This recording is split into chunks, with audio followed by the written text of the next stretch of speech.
Welcome to Homeschool Horizons. I'm Yvette, your host. Hey, everybody. I told you I would give you an update on what happened this past Monday with AB84, right? So, this is what happened. The Senate Appropriations Committee decided to move AB84 to their suspense file. I, of course, being so new to all of this, have never even heard of a suspense file. All of this is super new to me, you guys. I'm learning the process of our legislative system right along with you.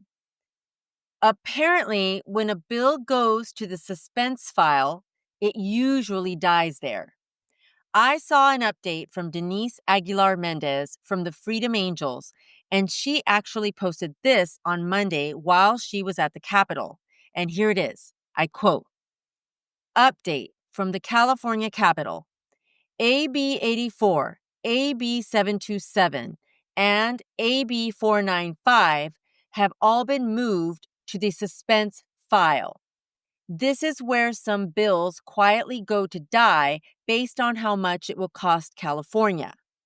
From now until the 29th, when the suspense file hearing will take place, we have to work our tails off. We have a strong path to defeat AB 84. So please contact your state senator and assembly member today. If you don't know who they are, go to findyourrep.legislator.ca.gov." End quote. So what does this mean? In my opinion, I take it to mean that they are taking forever to make the final decision on whether or not to pass or not pass AB 84. But like I said a few episodes ago, we probably won't truly know what will happen to charters until maybe this December. This coming Friday is when the suspense file hearing will take place.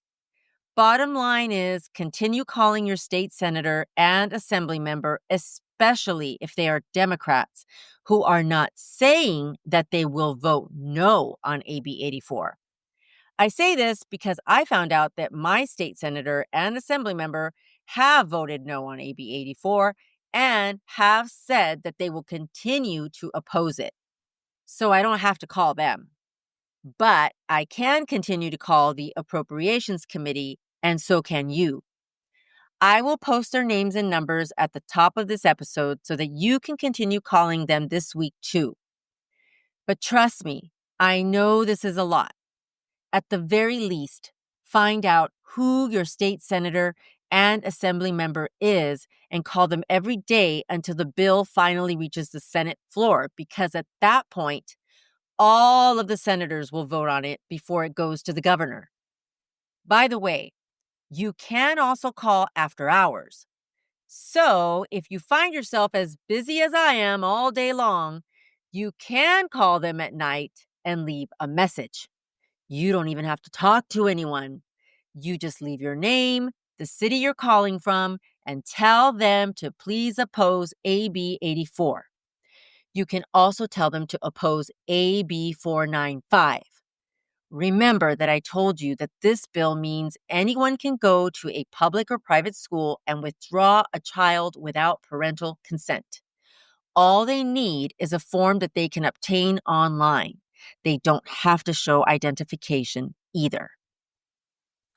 To be honest, all of this is very overwhelming. I mean, I wish I could just close my ears and close my eyes and not know about any of it. These bills are heavy and they weigh on me whether I want them to or not. But the thing is, now that I do know about some of these bills, I can't help but want to do my part to make sure they don't become law.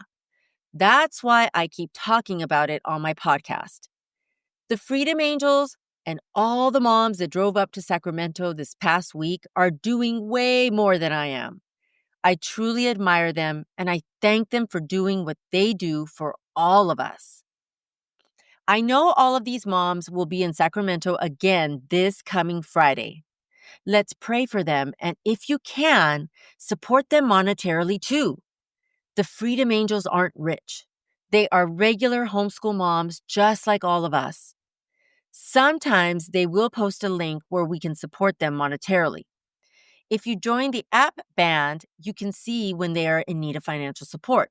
But I've also seen them post it on Facebook because oftentimes they stay in Sacramento up to a couple of days. For example, this month they've already been there twice, and this week will be their third time. But if you can't help them financially, you can always pray for them. Let's pray that God continues to protect them and that He will always provide the means for them to continue advocating for us. Next week, I will give you the update on what happens this Friday. But I will also be talking about Mia Academy a little bit more. Remember that I previously shared with you how they offer many different classes? Next week, I will break it down for you guys. I will tell you more specifically about all of the extracurricular classes they offer. Until then, thank you so much for listening today. Have yourselves a wonderful week. Talk to you soon.